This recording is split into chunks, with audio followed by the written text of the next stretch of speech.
হে আমার ফেরেশতারা, আমি তোমাদেরকে সাক্ষী রেখে ঘোষণা করছি, এই আরাফার ময়দানে আমার যত বান্দা বান্দিরা হাজির হয়েছে, আমি সবার জীবনের সমস্ত গুনাহ আমি মাফ করে দিলাম। ফাতাকুলু লাহ মালায়েকা, ফেরেশতারা আল্লাহর কাছে বলে, ইন্না ফীহিম ফুরাকান মুরহাকান ওয়া ফুলানান, আল্লাহ এই আরাফার ময়দানে তো অমক বড় গুনাহগার আছে, অমক কঠিন অপরাধী আছে, তাদের ব্যাপারে তোমার ঘোষণা কি? তখন আল্লাহ পাক বলেন, কদ গফারতু লাহুম, যে আমি ওদেরকেও মাফ করে দিলাম। আরাফার ময়দান থেকে সবাই নিষ্পাপ হয়ে ফেরে। এই জন্য শয়তান বছরে সবচেয়ে বেশি নিজেকে বিধ্বস্ত দেখে, সবচেয়ে চিন্তাক্লিষ্ট দেখে, সবচেয়ে বিপর্যস্ত দেখে কোন দিন? আরাফার দিনে। রাসূলুল্লাহ সাল্লাল্লাহু আলাইহি ওয়াসাল্লাম বলেন, মা রুইয়া শাইতানু ইয়াওমান হুয়া ফীহি আসগর ওয়ালা আদহার ওয়ালা আহকার ওয়ালা আগয়াজ মিনহু মিন ইয়াউমি আরাফা। শয়তান নিজেকে ওই দিন সবচেয়ে ধিক্কৃত, সবচেয়ে তুচ্ছ, সবচেয়ে নিকৃষ্ট এবং সবচেয়ে ক্রুদ্ধ দেখে। শয়তানকে এতটা ক্রোধান্বিত হতে, এতটা দুঃখিত আর বিপর্যস্ত হতে কখনোই দেখা যায় না।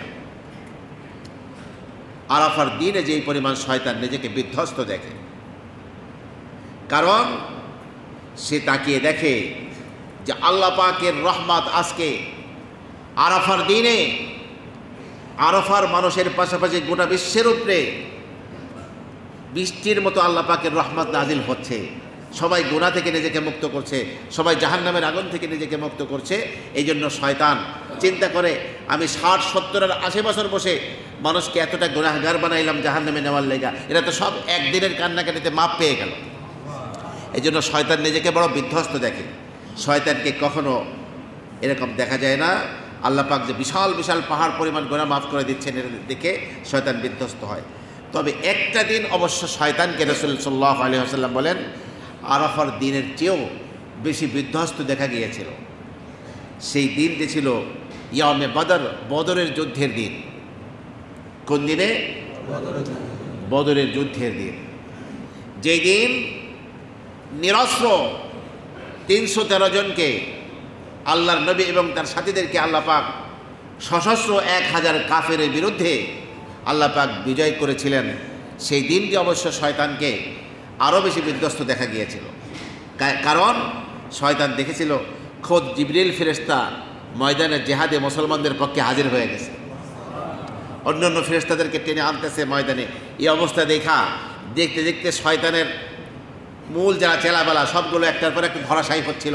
আবু জাহাল, উতবা, সাইবা, উকবা ইবনে আবি মুঈত, এইভাবে করে সব প্রথম সারির 14 জন কাফের ছিল। আফলাদু কাবিদি মক্কা, মক্কার কলেজার টুকরা।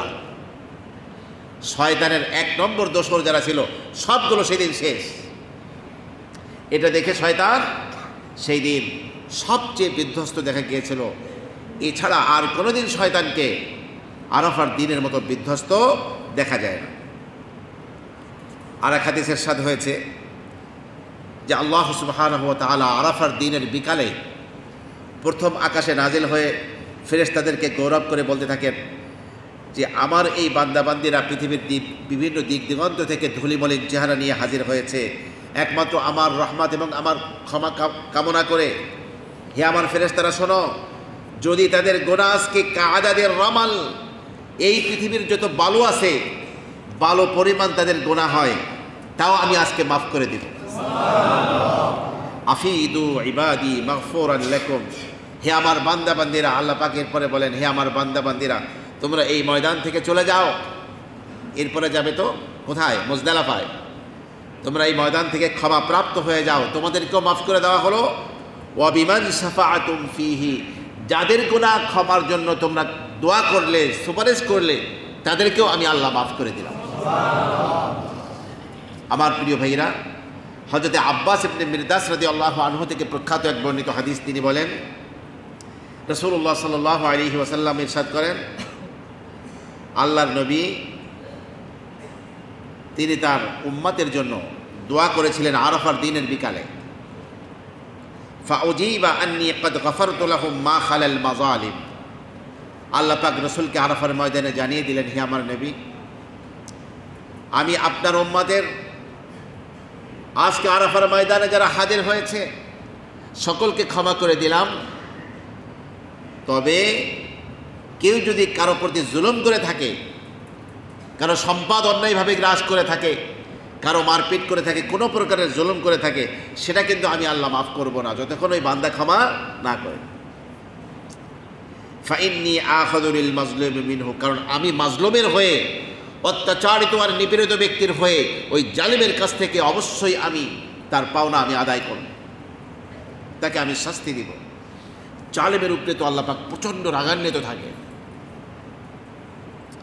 তখন আপনারা আমার নবী, রহমতের নবী দোয়া করলেন, আয় রব ইন শি'তা আ'তাইতাল মাজলুম আল জান্নাহ, তুমি চাইলে মাজলুম ব্যক্তিকে, নিপীড়িত ব্যক্তিকে তুমি বেহেশত দিতে পারো আর জালিমকে মাফ করতে পারো আল্লাহ।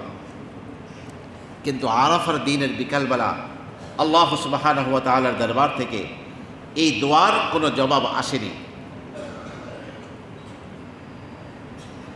তো আল্লাহর নবী আরাফার দিন শেষ করে খোলা আকাশের নিচে মুজদালিফায় রাত্রি যাপন করার জন্য গিয়েছেন। ওই শেষ রজনীতে মুজদালিফায় এই দোয়াও কবুল হয়ে গেছে। তো আল্লাহর নবী সেই তার উম্মতের জন্য এরকম দোয়াও কবুল হতে দেখে তিনি হাসলেন, আর এক বর্ণনা আছে মুচকি হাসলেন। ঠিক এই টাইমে আবু বকর এবং ওমর রাসূল সাল্লাল্লাহু আলাইহি ওয়াসাল্লামের তাবুতে এসে দেখছেন রাসূল হাসছেন, রাসূলের কাছে এসে দেখছেন যে রাসূল হাসছেন।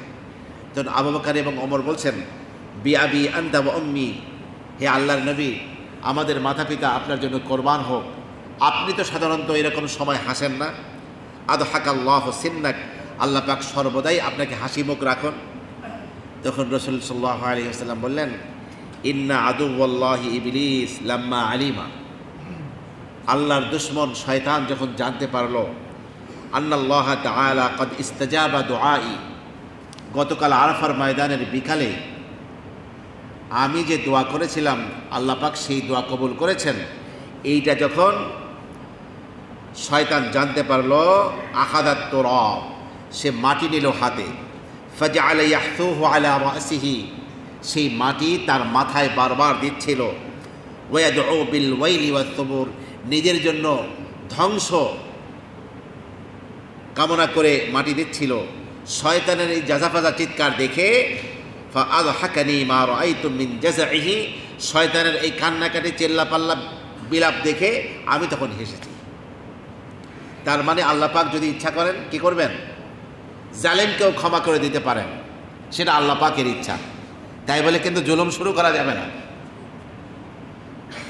আসল হক হলো কার এখানে? বান্দার হক। আল্লাহ পাক যদি কোনো জালেমকেও ক্ষমা করতে চান, এই পরিমাণ জিনিস আল্লাহ পাক মাজলুমকে দিয়ে দিতে পারেন, যা পেয়ে তার ভাই তার উপরে যে জুলুম করছিল সব ভুলে যায়, হারে মাফ করে দিবে। এরকম হবে। দুনিয়াতে এক লোক ময়দানে জিহাদে গিয়েছিল, এক কাফেরের তলোয়ারের আঘাতে শহীদ হয়ে গিয়েছে। তো পরবর্তীতে সেই কাফের যে মুসলমানকে হত্যা করেছিল যুদ্ধের ময়দানে, সে মুসলমান হয়ে ইসলাম নিয়েই ভালো অবস্থায় মৃত্যুবরণ করল। এখন যখন কিয়ামতের ময়দানে উঠবে, তো আল্লাহ সুবহানাহু ওয়া তাআলা এই শহীদ ব্যক্তিকে তার কল্পনার চেয়ে হাজারো কোটি গুণ বেশি উন্নত মানের যখন জান্নাত দান করবেন, তখন তাকে যে দুনিয়ায় কষ্ট দিয়ে হত্যা করা হয়েছিল সেটা খেয়াল থাকবে না। তখন যে যাকে হত্যা করেছিল দুজন হাত ধরাধরি করে বেহেশতে ঢুকে যাবে তারা। এটা আল্লাহ পাক পারেন। কিন্তু আল্লাহ পাকের সাধারণ যে রীতি আছে যে আল্লাহ পাক বান্দার হক নিজে ক্ষমা করেন না, বান্দা যতক্ষণ পর্যন্ত ক্ষমা না করে।